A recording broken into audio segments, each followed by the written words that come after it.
Hi, I'm Tom Luna. I'm a former school board member. I was privileged to serve as senior advisor to U.S. Secretary of Education Rod Page. I also had the honor of serving for 8 years as Idaho State Superintendent of Public Instruction. During that time, I also served as president of the Council of Chief State School Officers. One thing I have learned in all these experiences is that educating children is not rocket science, it's more complicated. On my podcast, Swimming Upstream, we will visit with courageous leaders who challenge the prevailing tide and inspire all of us to swim against the current. Let's jump in.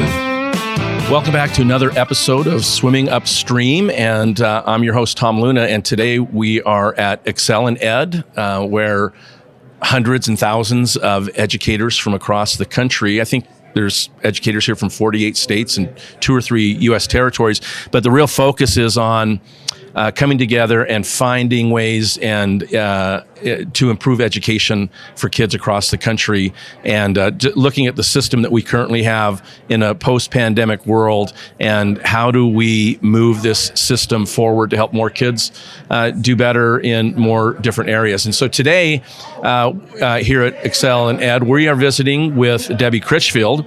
Debbie was just elected the State Superintendent of Public Instruction in the great state of Idaho, my home state. And so I'm so excited to be able to visit with her today. And Debbie, congratulations. Thank you. Debbie, we were visiting with the State Superintendent of South Carolina that was recently elected, and I was mentioning to the folks listening that it was a little over a week ago. We all went to the polls and we voted for U.S. senators and U.S. congressmen. In about 32 states, they voted for governor. But in 7 states, they also voted for their state superintendent of public instruction, and Idaho was one of those. Most folks that lead departments of education are appointed by governors or boards, but there's 12 states that actually elect them. Idaho's one, and you were recently elected. Yes, and it's a good feeling to be on this side of the election. Yeah. It's over. I can tell you, folks, since I live in Idaho and I pay a lot of attention to this race because it's near and dear to my heart, nobody worked harder than you did in that campaign. And I think the story I've heard is that the day after the election, so probably no sleep, no, you were already on a plane heading north. This is true. Yeah. To visit with the State School Boards the Association. School Boards Association. Yeah, it's such an important conference and an opportunity to have your elected school trustees, business managers, superintendents, and others, and listen and learn along with them, hear what they're looking for in a state leader, and I'll sleep one day. Well, and for people to understand, Idaho is a huge state. It's like 500 miles top to bottom, 400 miles side to side. You have to go to another state to get to the top of our state. Yeah, you have to fly to Spokane, Washington, and then drive over to Idaho. Or drive around. It's an incredible state, but it can be challenging to get from here to there. But you're doing the right thing by getting there. Well, so it's good exciting, for you. and I want to be present. I want to listen, and I want people to see that I'm interested in what they're doing and how to support that. So, talk about that fact. It's a leadership trait about that you're present, that people know they're being heard. Why is that important? Well, intuitively we know, but talk about so I guess I've got a couple of perspectives on why I believe this. One, having been a locally elected school board member for 10 years, there were edicts. It felt like edicts that were handed down from the state, people that never, at least at that time, there wasn't an engagement of, and this predates you. And so that you feel like no one's listening. Okay, well, I can see what the idea was, but that doesn't exactly translate, to what we're doing. And so I carried that with me. And then having a perspective on the State Board of Education, being someone who made the policies. Former president of the State Board of Ed. And so it was two sides of this coin. Well, at one point I was someone who had to live with the policies that were decided upon, and then you're the person who is making the decisions on the policy and thinking about what does that look like when you go into rural Idaho, and what are the differences there.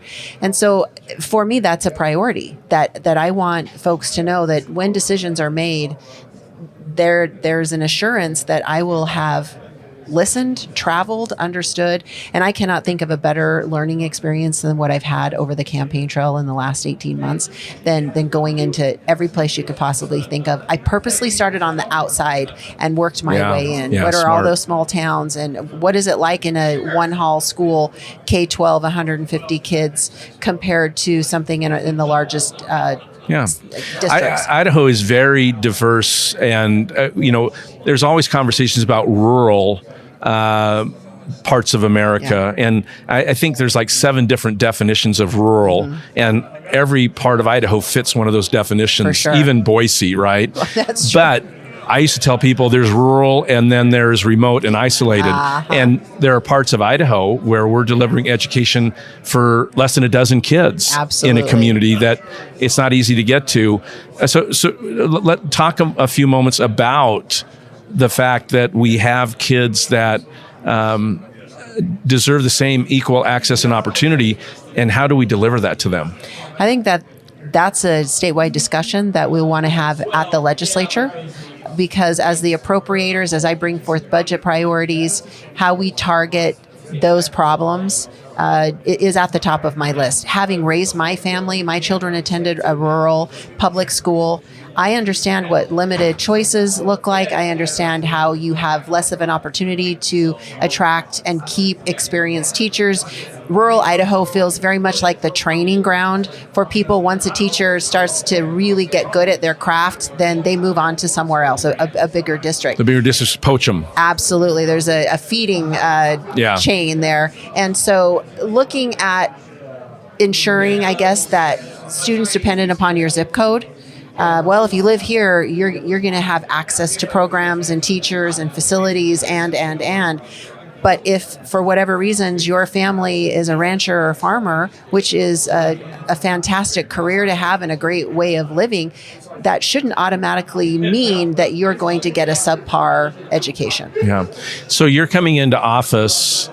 You'll take office in January, but you're coming into office with probably as much. I don't want to say tension, but it's because it's not tension between people, but you're coming in at a time that's unprecedented. I'll put it that way. We're post-pandemic. Our NAEP scores show that across the country, children have lost what they've learned in the past. We've lost a couple decades of learning gains. You're also facing teacher shortages. Parents want more say and more empowerment. I thought I had a lot on my plate when I came into office. It's a lot. Yeah, it's a good thing we I went didn't through a talk recession. to you before I decided to run.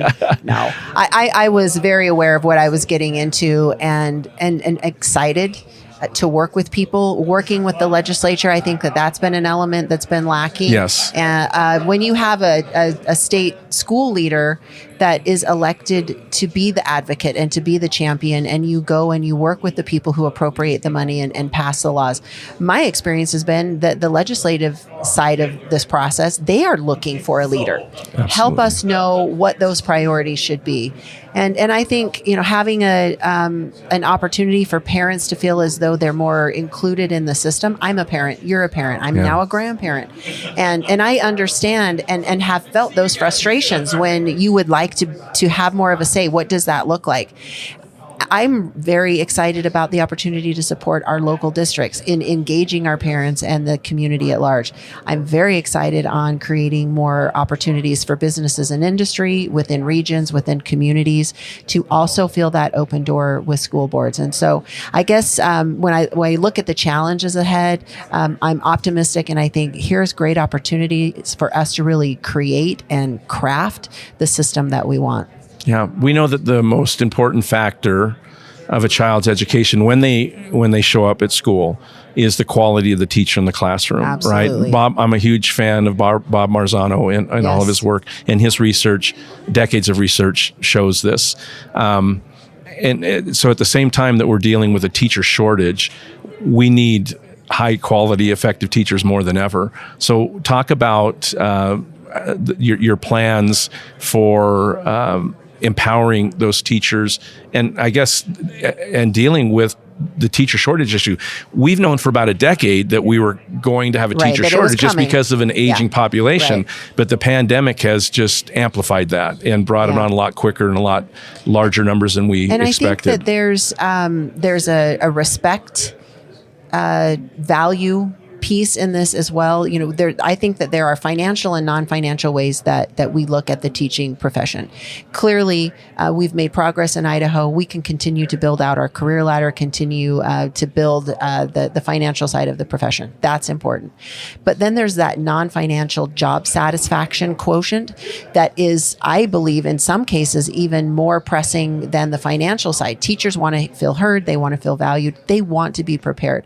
So when I look at answering your question, how are we going to do this? Well, we've got teachers that are already in the classrooms. We have got to provide the type of meaningful professional development that makes sense for them, that gives them what they need for the modern classroom. And I'm also focusing on the pre-service end. I've already made contacts to our colleges of education to say, look, I've traveled the state for 18 months. I can confidently tell you that teachers don't feel prepared when they've gone through non-traditional or traditional programs. We've got to do this differently because we are unintentionally or intentionally in some cases, if you know it's not working, why are we still doing this? We've got to change how we prepare. And one of the things that I'm going to be a very strong advocate for is taking the student teaching aspect of your overall program requirements and moving that away from the last thing. That should not be the culmination of what you do. Perfect. So you've talked a lot about, as state board president in the campaign, and you and I have known each other for 10, 15 years, right? And a little side note, we actually tried to talk you into running for this job 8 years ago when I left office, but it wasn't the right time for you. But it's the right time now. So that's a little side story there. But you've talked a lot about how we rework high school, if you will, right? Now, Idaho is one of those states that we focus a lot on what we call the go on rate. And I think go on, whether intentionally or unintentionally, took on that we're going to measure how many kids go on to primarily higher ed. Right. But we've revisited that, probably rightfully so. Talk about your work there. All of the successes outside of high school. So I think there's a couple of aspects to this question. One being our students in Idaho clearly want to jumpstart on their professional life of whatever that looks like while they're in high school. But I don't know that we've provided all of the opportunities for them in high school that help them to be able to do that. So I look at two numbers. One is 80% of graduating seniors in Idaho take at least one or more advanced opportunities, dual credit courses that give them college credit before they graduate. But then we know that the go-on rate in Idaho to a post-secondary institution is 37%. Yeah. So we've got this mismatch of kids want it, but we're not providing the thing that they want. And so I'm looking to expand and build upon that, but broaden it in ways that we are giving credit for work experience, that we're providing job experiences, more career technical education, vocational training. And for me, it's reimagining the high school experience, that it's less about seat time and less about simply knowing, but it's the application of the knowledge and getting kids experience. Kids see relevance to what they're learning. Absolutely. Rigor will take care of itself. Why am I here? Yeah. I mean, I think that one of the reasons Idaho's graduation rate has declined in the last 4 years is precisely that kids show up to high school and they look around and they're like, this doesn't fit me. Yeah. Well, let's find the thing that does fit you, because we want you prepared. We want you to have knowledge and education. Let's find it in the ways that excite you. Perfect. You're going to serve with Governor Little, yes, who has made it his priority his first 4 years in office when it comes to education to focus and invest heavily in early literacy. I know that's important to you also. Sure.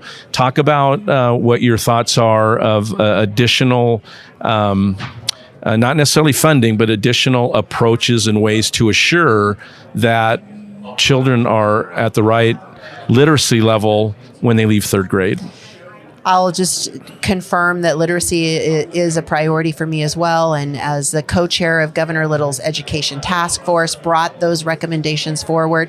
I believe the missing ingredient, we had the money, but the money without a plan has done nothing for us. And so what's that plan? Just to say, well, we've given more money into early literacy and reading. Well, what for what? What did that buy us? And I think that's what our state, I know for me, that was one of the missing ingredients for me to want to jump into this race. And so I look to now bringing the plan. We've got the money. And so now let's attach that. It has to be the science of reading, how we train our teachers to be reading teachers, how we engage our parents to know before the child enters school and what they can do outside of the school time. How the reading is everything. Yeah, perfect. So as we wrap this up, the election's a little over a week past. Yeah. I know my personal feeling, a lot of excitement on election night, and then waking up the next morning and thinking, okay, here we go. So I was like, okay, here we go. Yeah. I mean, this is why I did this. So talk about what the next 6 weeks look like between the time now and when you stand on the Capitol steps in front of thousands of Idahoans and raise your arm to the square. And you're cold, because it'll be January. But it's an exciting opportunity. But then what does it look like between now and that day? We're in full transition mode. I've secured, I guess if that's the right word, or identified 2 individuals that will handle the transition process. For me, a chief of staff and a chief deputy that will come with me in January. And we're looking at the leadership team, getting people in place, looking at Absolutely a CFO critical. And doing all of that. We announced a 22-member transition team that we're going to break into subcommittees. The very things that I heard from Idahoans over the last year and a half are the subcommittees. And then we're going to assign people there. And we want people to say, we have this opportunity to redesign and to establish priorities and have a plan. What should that look like? So I will look for that to inform how we roll everything out and how we organize. And so there's no rest for the wicked. Is that what they say? No rest for the wicked and the righteous don't need it. So I'm going to work on being righteous. There you go. Well, Debbie Critchfield, the newly elected State Superintendent of Public Instruction for the state of Idaho, the great state of Idaho. The gem state. Who has been our guest today. And so one more question. Okay. Share with us one fun fact or interesting fact about Idaho that most people don't know. I learned this on the campaign trail. So Lake Pend Oreille, which is in the north of Idaho, a beautiful vacation spot as well as a great place to live. It has this lake is the 5th deepest lake in the country.